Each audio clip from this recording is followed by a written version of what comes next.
Hello and welcome to episode 86 of Kings of Consoles. This is the podcast where we're trying to find the best game for each home video game console by means of giant tournaments. This is our second matchup in the fourth round, the round of 16, in our tournament to determine the best game for the Nintendo Entertainment System. In this episode, we will have the number 4 seed Mega Man 2 take on the number 84 seed Mega Man 5. I'm Pat Dooley. I'm Ricky Geraldo. And yeah, we've got it down to 15 now after Bubble Bobble eliminated the Rescue Rangers on last week's show, becoming the first game to punch its ticket to the quarterfinals, so to speak. And we will find out what the second game will be today. We do always start by talking about the underdog, which in this case is a massive underdog, the 84th seed Mega Man 5 by, statistically should have been eliminated in the first round, and here it is in the fourth. It was released in Japan December 4th, 1992, in North America 25 days later, and in Europe the following March 10th, 1993.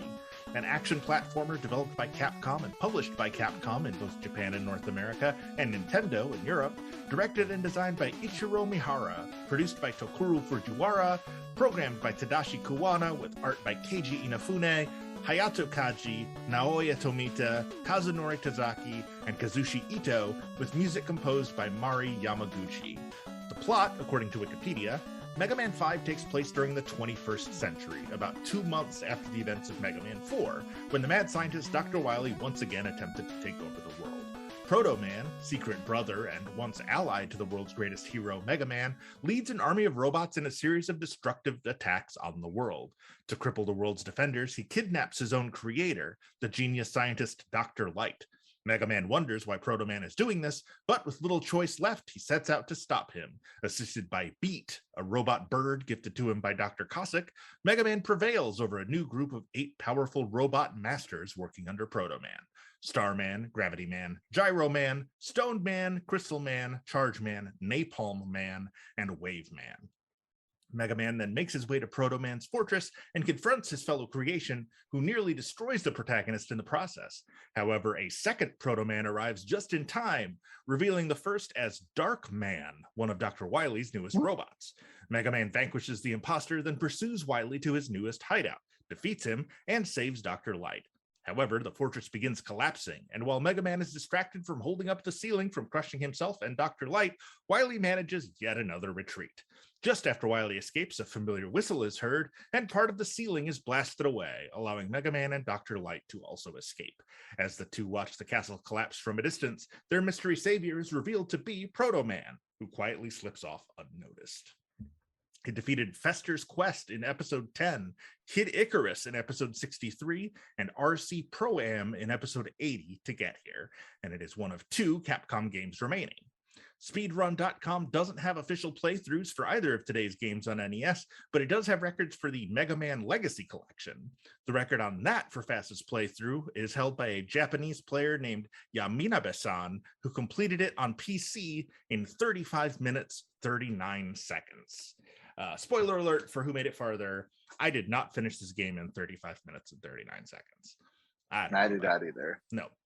No speed runs were broken. Yeah. By your host. Not here, not today. No, maybe someday. Probably not, but no. Not on this one. Definitely. Mega Man 5's a tough one. The challenge on some of those levels is a little high to be able to do it that fast, or to do it at all. Especially the ending, man. It's just yeah. The Wally's World, or the last stage. I mean, even some of the initial stages, like Crystal Man's level sucks. Like that level is so hard. spoiler alert, I spent about a third of our hour on that one level, which is not great, but we'll talk about more how long the rest of the game took me when we get to that. But yeah, it's really, really hard. Yeah, it's really hard, but man, this game is so pretty. It This is. This game, has some of the best art direction in the whole series. yes, like especially playing the next game we played, which I mean, Mega Man 2. Like it's so superior in graphics. Yes. Yes. Yeah. The Which the growth of Capcom over those 3 years, like you can definitely tell, between when when 2 came out in 89 and then when 5 came out in 92. Yeah, it's a huge graphical improvement. It's one of the and best looking games left in the tournament. there's cutscenes, guys. Like there's Yeah. actual cutscenes in this game. Yeah. Yeah, and that's not a thing we've seen a lot of throughout the tournament. Like, I don't think so. Ninja Gaiden had them. Bionic Commando Right. sort of had them. Ransom kind of had it.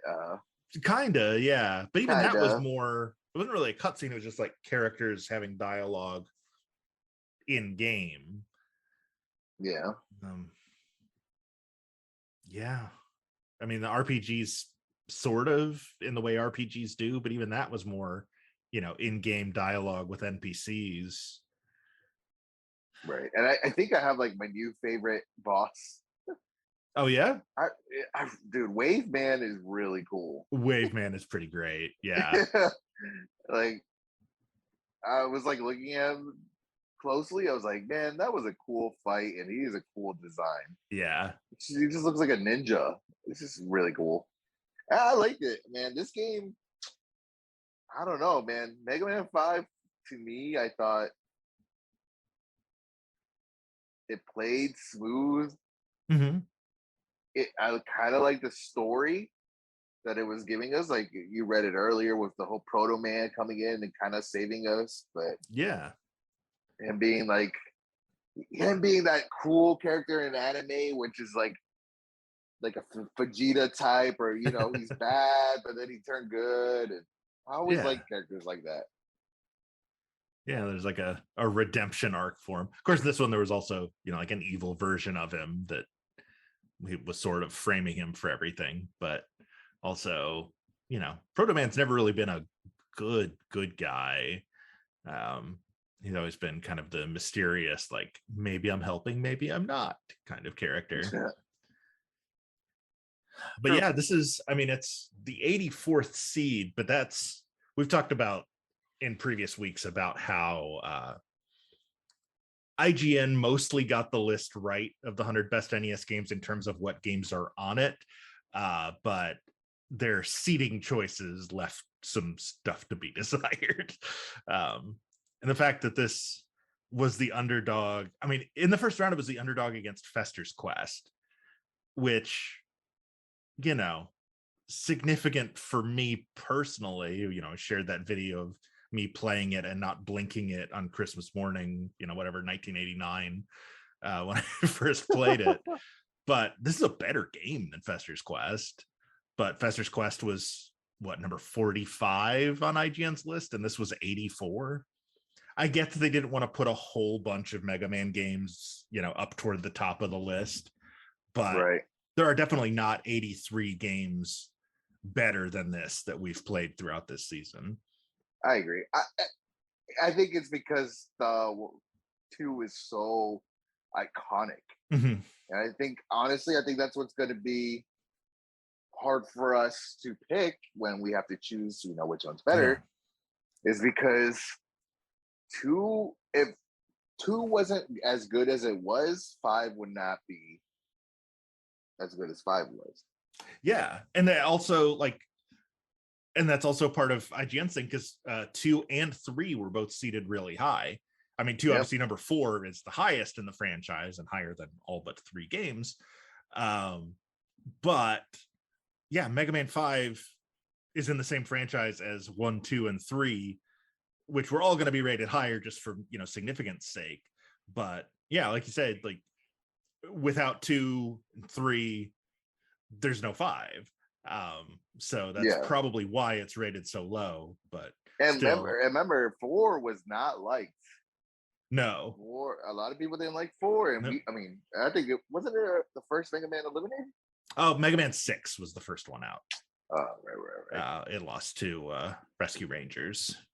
But Mega Man 4 beat Gradius in round 1. Okay. Oh, it also beat Micro I don't Machines know. in round 2. It made it to round 3. And it lost to Zelda.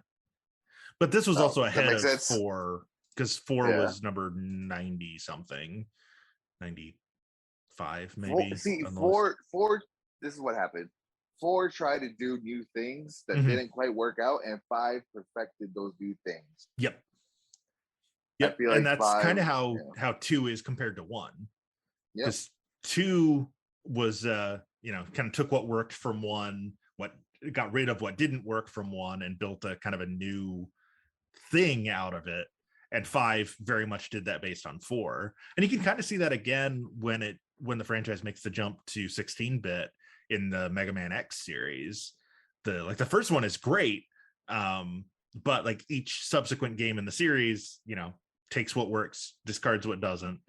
And that's why, some people consider those games better than the NES games. I agree. Did you find anything crazy in your gameplay like playthrough this time around? Anything? Not really. There was challenge level, and especially Crystal Man's level. One of the things that I always thought was weird and I had forgotten about until I accidentally did it this time was after you beat a level and it gives you the option to continue or stage select, if you choose continue, you're just going to play the same level again. Like, Yeah. no, that's not continuing. I mean, I guess in this one it's a little different because this one has the where you can spell Mega Man 5 by finding the letters in the levels. So I guess maybe that was the logic, go back and try it again to get what you missed if you missed it. I think it was just lost in translation. Probably. It should have been like replay instead of continue. Yeah. But I think that's what happened. It makes sense. Yeah. All right, ready to talk about the next one? Yeah, let's do it. So we talked about number 84, Mega Man 5. Let's talk about number 4, Mega Man 2, which was released in Japan December 24th, 1988, in North America June 2nd, 1989, and in PAL regions December 14th, 1990. It's an action platformer developed and published by Capcom, directed by Akira Kitamura, who's also credited as an artist, produced by Tokuro Fujiwara, programmed by Nobuyuki Matsushima, with art by Yasuaki Kishimoto, Naoya Tomita, Keiji Inafune, and Kitamura, with music composed by Takashi Tateishi. The plot, according to Wikipedia, after his initial defeat, Dr. Wily, the series' main antagonist, creates his own set of robot masters in an attempt to counter Mega Man. Metal Man, Airman, Bubble Man, Quick Man, Crash Man, Flash Man, Heat Man, and Wood Man. He also constructs a new fortress and army of robotic henchmen. Mega Man is then sent by his creator, Dr. Light, to defeat Dr. Wily and his robot masters. Mega Man defeats the 8 new robot masters, then challenges Wily himself. During the final fight, Dr. Wily flees into the caves beneath his fortress, and when Mega Man follows, attempts to trick Mega Man into thinking he's a space alien, but Mega Man defeats the alien, revealing it to be a holographic projection device, which malfunctions, showing Dr. Wily at the controls. After the scientist begs for mercy, Mega Man spares Wily and returns home. It had a first-round bye, then defeated Maniac Mansion in episode 60 and Little Samson in episode 71 to get here. It is the other of the 2 Capcom games remaining in the tournament.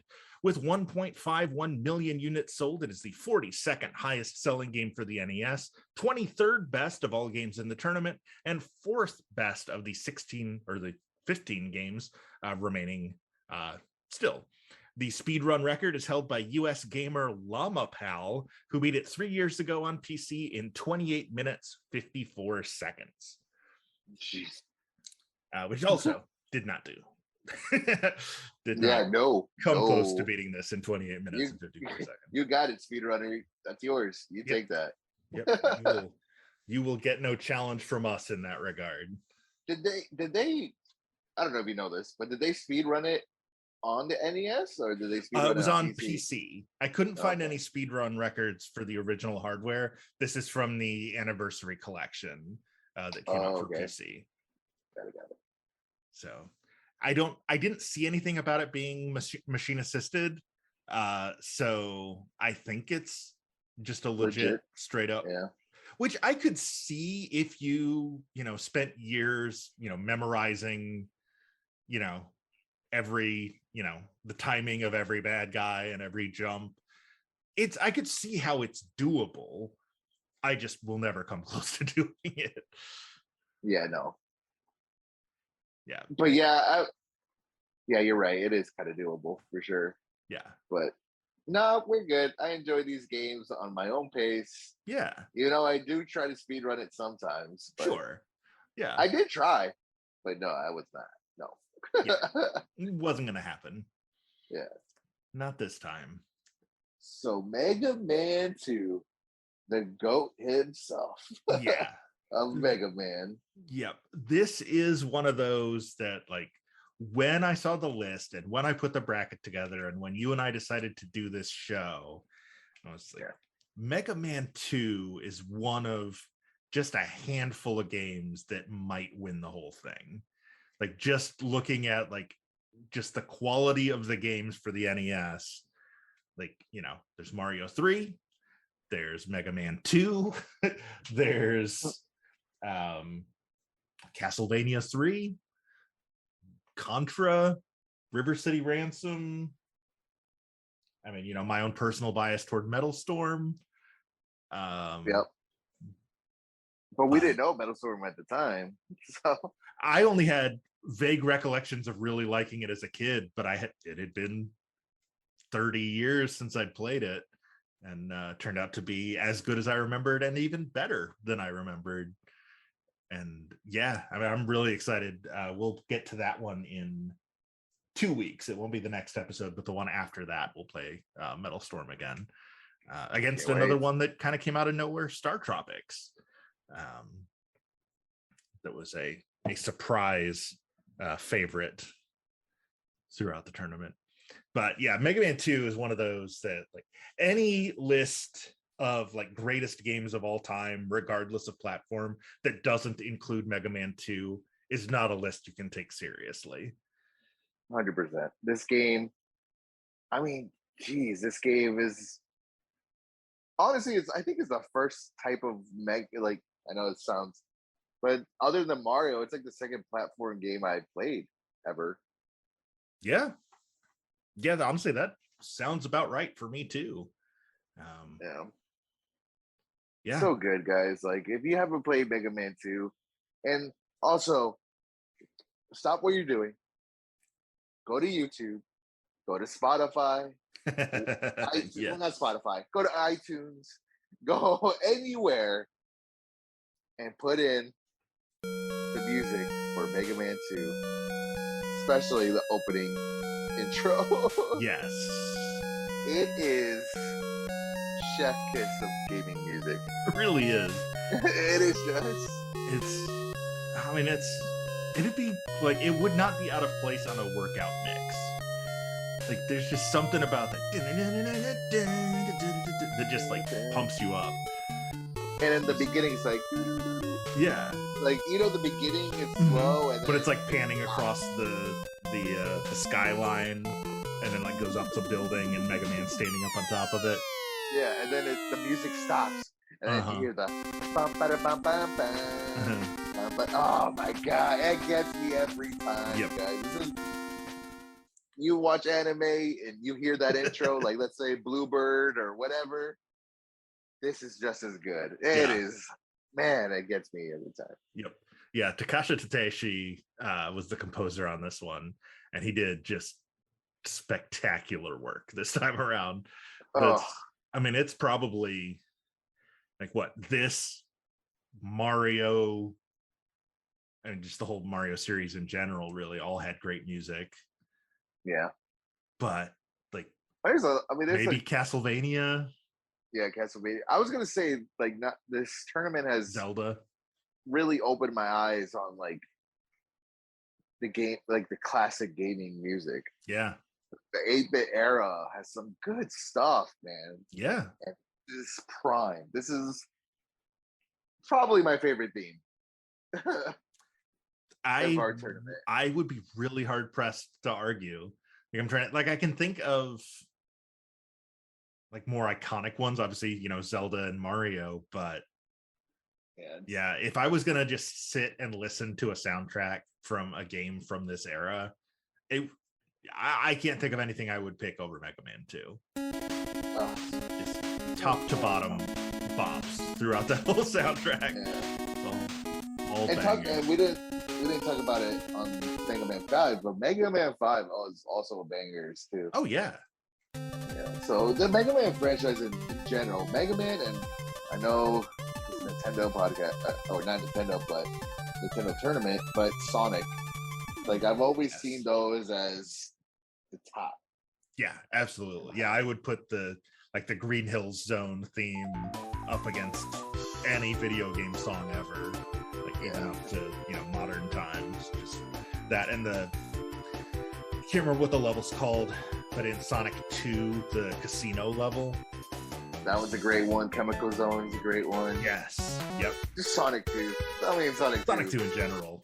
On another tournament, if we do Sega, it might be champion. There's a real solid chance that. So a little peek behind the curtain. We've talked about this in previous episodes about how our seeds are based on IGN's list of the 100 best games for the NES. They have made a similar list for Super Nintendo. So when we do our Super Nintendo season, we'll probably just use the IGN list again because it's handy. And as we've established in this one, they for the most part pick the best games. There's maybe questions about seeding. They did not make a Genesis list, so we would have to kind of piece it together from other sources.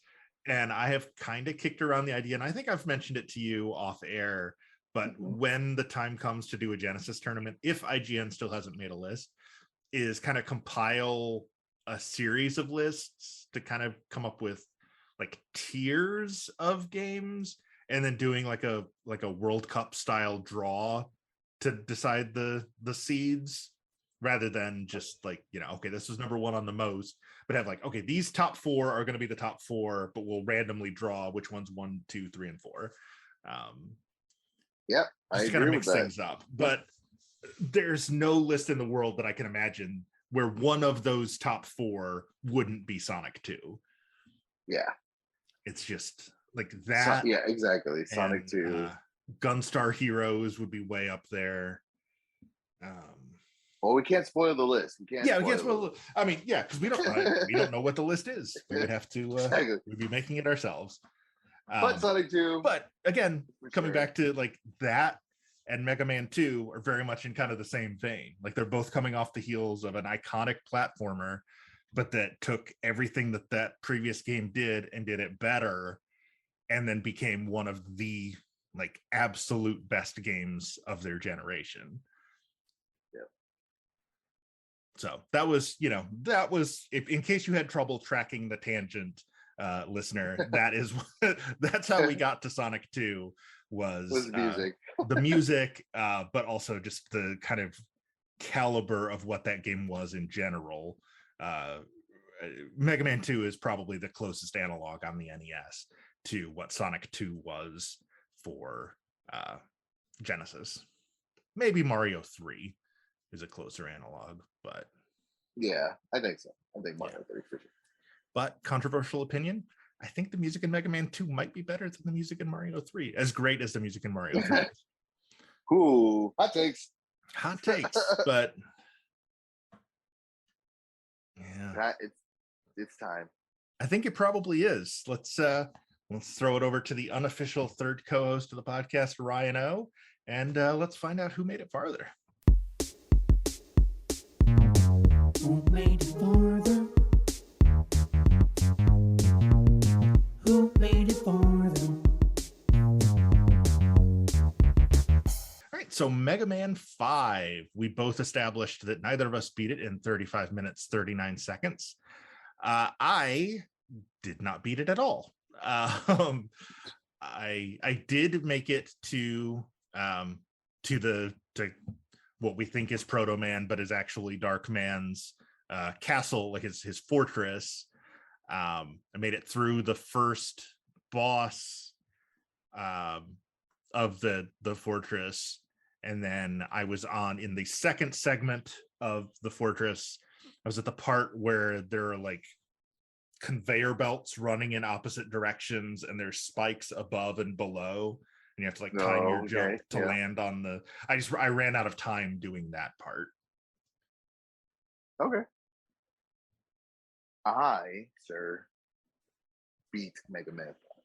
Very nice. I beat it. It took me 50 minutes and 45 seconds. Oh wow, you're cutting it close. I was cutting it close, and it was not fun. It was not fun at the end there, because you have to battle multiple Gutmans.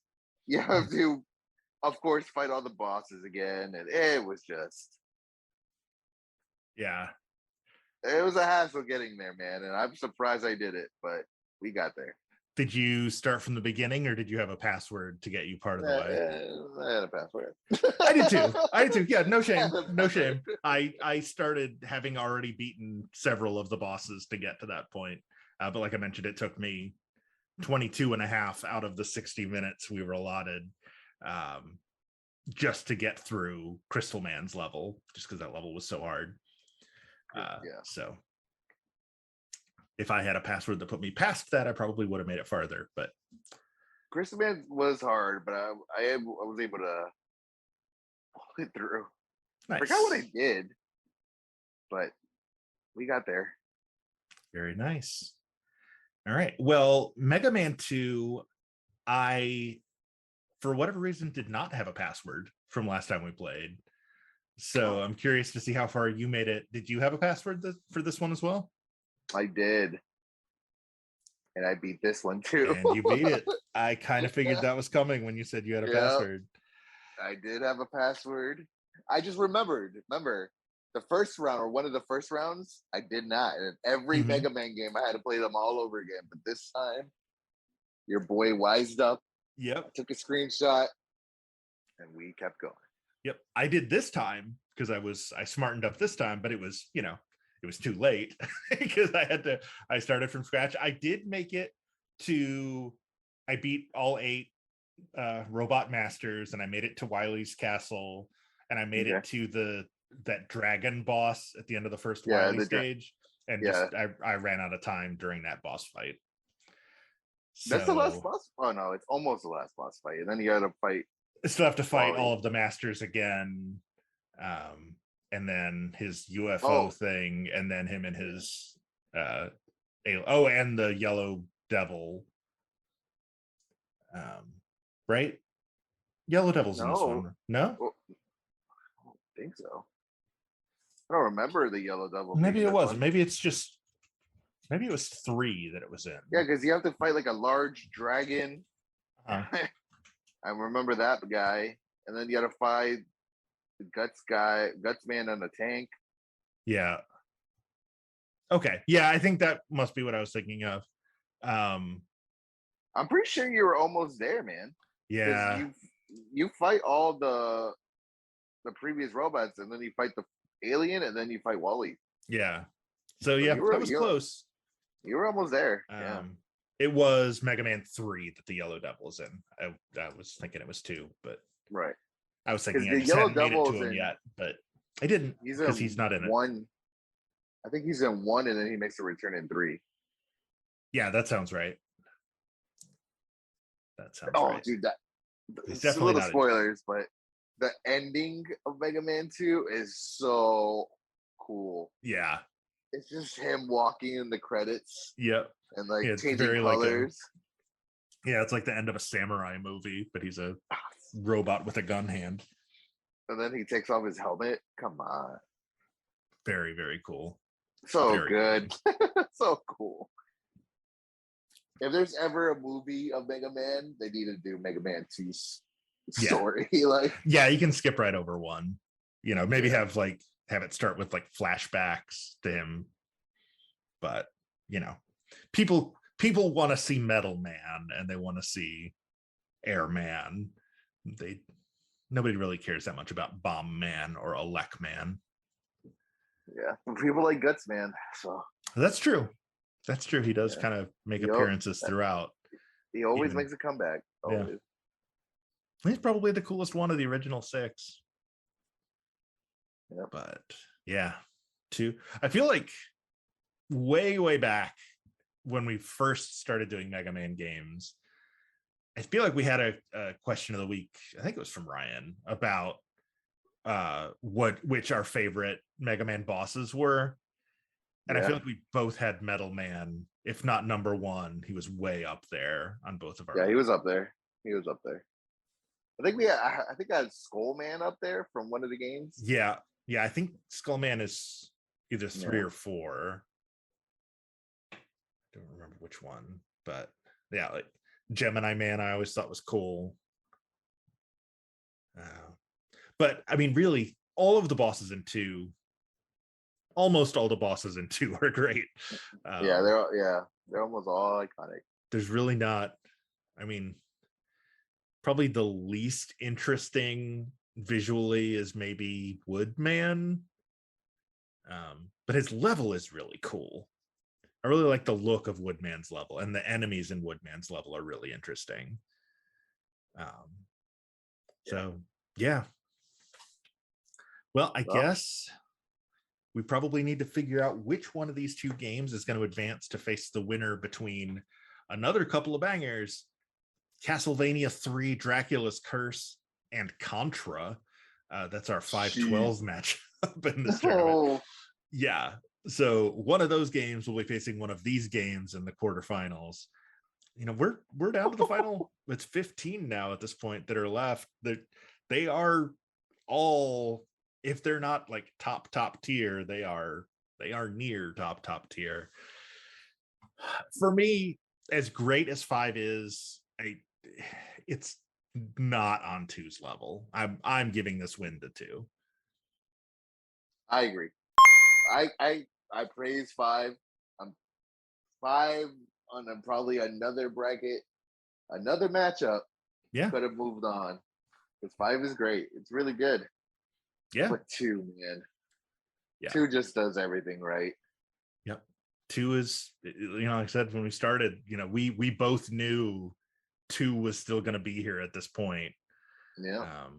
And yeah, it has proved us right time and time again. It is just that great. So it'll be really interesting to see. God, Mega Man 2 will be against either Castlevania 3 or Contra. Like either one of those matchups could be the finals of the tournament, and it's going to be in the quarterfinals. It's gonna be a hard choice. Bonkers. Yeah, we're getting down to the point where like we talked last week. We didn't really need to do it so much this week because I don't feel like it was that close, but where we really had to kind of nitpick to find reasons to pick Bubble Bobble over Rescue Rangers or Rescue Rangers over Bubble Bobble. But there wasn't really a reason to do that this time. But I feel like next week, or not next week, but when we get to that Castlevania 3 or Contra against Mega Man 2, we're going to be really looking for reasons to not pick one over the other. Yeah, it's going to be a rough one. Oh, yeah. It's gonna be a rough one. Next week's will probably not be so close, but we've been surprised before. Next week's episode, we'll see the number 1 overall seed in the tournament, Super Mario Brothers 3, as it takes on number 81, Journey to Silius. So Journey to Silius and Mega Man 5 have been kind of the little engines that could throughout this tournament, just pulling off upset after upset after upset. We saw one Cinderella story end today. I kind of suspect we'll see it again next week, but who knows? Maybe Silius has one more surprise up its sleeves. It is, with Mega Man 5 out, Journey to Silius is now the lowest seed remaining. And then watch. It's gonna be our week, and they're gonna announce a brand new Journey to Silius. I would love that. I want a Journey to Silius for Switch. I want to play a new Silius game. That would be pretty neat. I'm not gonna lie. All right. Well, before we go, we talked about Rhino a couple times. He did submit a question of the week for us, which of course you are always welcome to do as well via our social media, which we'll get to at the end of the episode.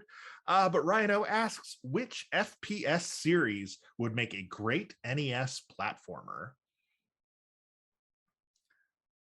Ooh. That's a hard one because I feel like the super realistic ones, your Call of Duties and your Battlefields or whatever are just gonna be kind of white noise at this point. They're gonna all look like Contra or what was the one, Akari Warriors, like games like that. Or what was the one where you had a knife instead of a gun? Oh, I know what you're talking about. It's not. I keep wanting to say Jackal, but Jackal was the one where you had the Jeep. Yeah, the Jeep. Oh man. I don't know. I'm blanking on on it, but I feel like those kind of games would be like this. So my unorthodox pick of like the style of these games would work in this era is Borderlands.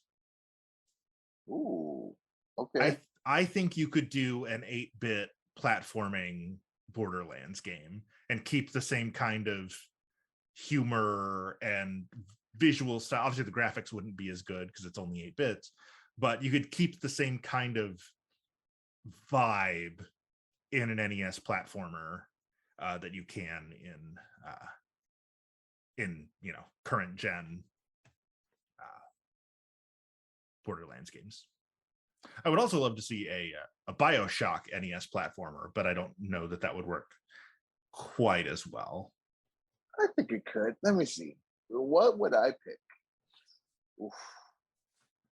So does it have to be a shooter? The question was which FPS series. Oh, first person. So it's got to be a first-person shooter. Because there are definitely other franchises that I think like you could totally do 8-bit Uncharted or Tomb Raider or I mean Uncharted will become a cliff jumper, not cliff jumper. Was it cliff jumper? No, Pitfall. Yeah, it will look like Pitfall. I think Doom could make a cool game. I mean, it'll kind of look like Contra, but it would be a little Contra. Yeah, with the demons and all that, you already have your enemies. Yeah, but and modern, oh man.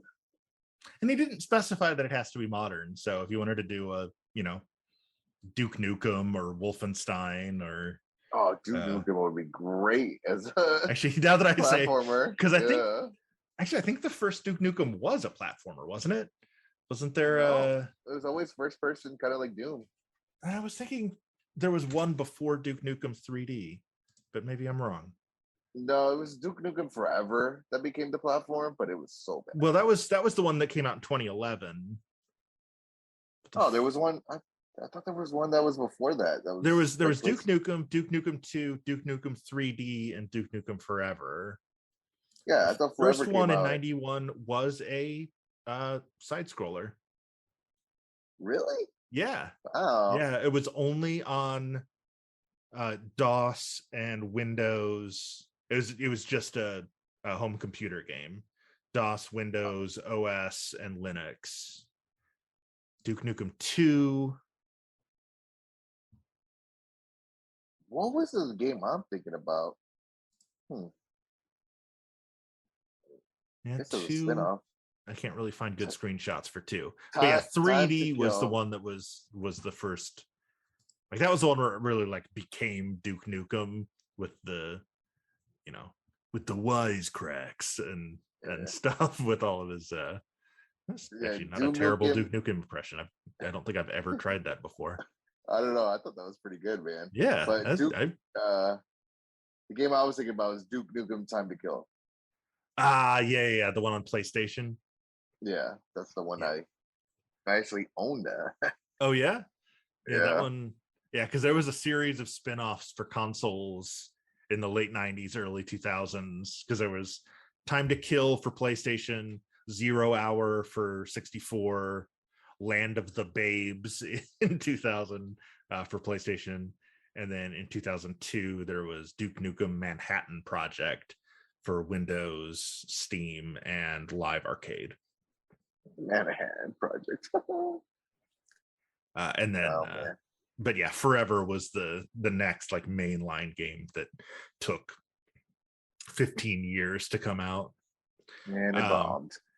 If you are a fan of video game podcasts, which I hope you are if you've listened this far, check out How Did This, well, now the show is just called Get Played, but at the time it was called How Did This Get Played. They did an episode on Duke Nukem Forever that is just an all-timer, just one of the funniest podcast episodes I've ever heard, where they talk about, this is where I learned that the name Duke Nukem Forever was actually a play on Batman Forever, because the game was announced, it took so long to come out that Batman Forever was a topical reference when it was announced, but it didn't come out until after the first two Christopher Nolan Batman movies had come out. So since Duke Nukem Forever was announced, there was a Batman and Robin, there was Batman Begins, and The Dark Knight. So if that gives you any indication of how long it took that game to come out and how much of a mess it wound up being,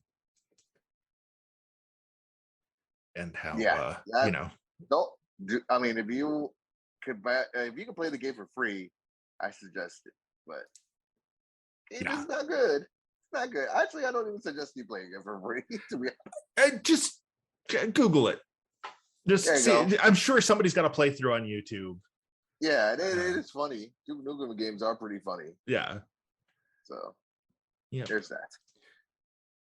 But it's funny, like some of the kind of gross sexual stuff that's in it has definitely not aged well, and probably hadn't aged well by the time it came out in 2011. But you can still do that and have it be funny, because like I'm thinking of like Saints Row, like Saints Row, what was the one that came out, the like the re-elected, I think, Saints Row 4, whatever the one for PS4 was. Like there's some weird, post Me Too stuff in there that hasn't aged super well, but it's played like entirely tongue-in-cheek with characters that are kind of self-aware that stuff is gross. But in Duke Nukem Forever, there is like a wall on one of the alien spaceships that's made entirely out of boobs, and you can just walk along the hall and hit the boobs and make them jiggle. Like that's the kind of stuff you see in Duke Nukem Forever. So just setting that expectation if you do go down a YouTube rabbit hole. But all that being said, I think a Duke Nukem NES platformer could be good in the right hands. Poor choice of words. But I would love to see a BioShock game. I don't know that the NES was quite sophisticated enough at that point to really pull off BioShock as a platformer. So I'm sticking with Borderlands, although my secret answer is BioShock. Fair enough. Mine is Doom. I like that answer a lot. I think a Doom platformer would be great. Be like a cross between Contra and Castlevania. Ooh, yep. That's what I was thinking about, is making Doom Castlevania, roguelike, not rogue, Metroidvania. Metrovania, sorry. Yeah. I've been playing Hades, everyone, and it's just in my mind. It's a roguelike. I just grabbed Slay the Spire because it's one of the free games on PS Plus this month. Great game. I have just gotten into it and like, I think I might really like roguelikes. I've never really played them, but I think this might be the one that gets me hooked. I had been playing a lot of Metroidvanias, like Hollow Knight I've been really into, and I played Cave Story earlier this year and loved that. But yeah, Yeah, we Slay the really need to Spire's get really you good. a PS5 so you can play Returnal. Oh, boy. Yeah. Yeah. So, Returnal was one of those, like, when they first announced the PS5 and they did the the special where they're like, here are like 20 games that are coming forward. It's like, ooh, Returnal. I want that. That is so my jam. yeah, Yeah, it looks amazing. Someday really good. Yeah, I will be we'll able to get there. afford a PS5. And hey, you can help out. ko-fi.com/kings of consoles. Buy us a cup of coffee or a PS5, or Come on, give it to our boy Pat. He needs Yeah. it. or get us that special edition Metal Storm that just came out last year or the year before, whenever that was, the one that comes with the gunner mech and get us that. Please, Whatever. please. I mean, I'm not gonna throw out the fact that I'm celebrating a milestone birthday in 4 months that might start with the number 4. Just and maybe a significant gift like that would be cool coming from our listeners and friends. I'm not gonna say that, but if you wanted to take that upon yourselves, I wouldn't say no. Just putting it out there. You can see the entire bracket at our challenge page, challonge.com/kings of consoles. I usually update that once the previous week's episode, with the previous week's results when the new episode comes out. We're switching, you no doubt noticed as you're not listening to this on a Thursday, which had been our release schedule, just because of life stuff, we're going to be doing this on Sundays, probably for the rest of this tournament and maybe into the next ones, just because weekends are more convenient for me to edit now than they used to be. Yeah. It's a whole lot easier on the production side if we can, record these on a Saturday and upload them on a Sunday. Yep. So that's just, the perks of being an adult. But hey, life found a way. Yeah, that's right. That's exactly right. But if you want to help it so that we don't need to have day jobs and can just do this kind of stuff, that'd be rad. And you can do that by contributing on the coffee page. Kings of Consoles pod at Gmail is our email if you want to send us a question of the week like Ryan O does. We will happily read it on the air. You can also submit it via our social media, facebook.com/Kings of Consoles. On Twitter, we're at Kings of Consoles. I'm at Loopy Date. And I'm at Ricky G and 7. And speaking of Sundays, you've missed it this week if you're listening the day it came out, but every Sunday morning at 10 a.m. Eastern, 9 o'clock Central, 7 o'clock Pacific, it's like 5 o'clock in Hawaii. I don't know. Time zones are hard. Over on twitch.tv/pro wrestling simulated, Mike San Gregorio and I are going through the PWI 500, the top 500 wrestlers in the world. And through the magic of Fire Pro Wrestling World for PS4, we are simulating a tournament very much like this one to decide who is the best wrestler in the entire simulated wrestling world. It's been a lot of fun. We've had some fun interactions with actual wrestlers that are represented in the tournament, who are having a good time seeing themselves represented in video game form. A lot of independent wrestlers that have never been in a major video game. I think it's cool, and I think it's cool that they think it's cool because wrestling is cool when it's done well, and there's a lot of good places to find it now. There's also a lot of really good video games, including the ones in this tournament. So in addition to rating, reviewing, and subscribing to this show, and all of our other side projects, make sure that you set aside a little bit of time this week to play old games. Play old games, everyone. Kings of Consoles is recorded in Nashville and Orlando and is produced and edited by me, Edwin. Thanks to Captain Portal for our theme song, intro for a non-existent video game, which can be found at freemusicarchive.org. And the music and sound effects from this week's games can be found with a quick Google search. The opinions expressed in this and every episode are our own, and we are in no way sponsored by or affiliated with Nintendo. We're just big fans.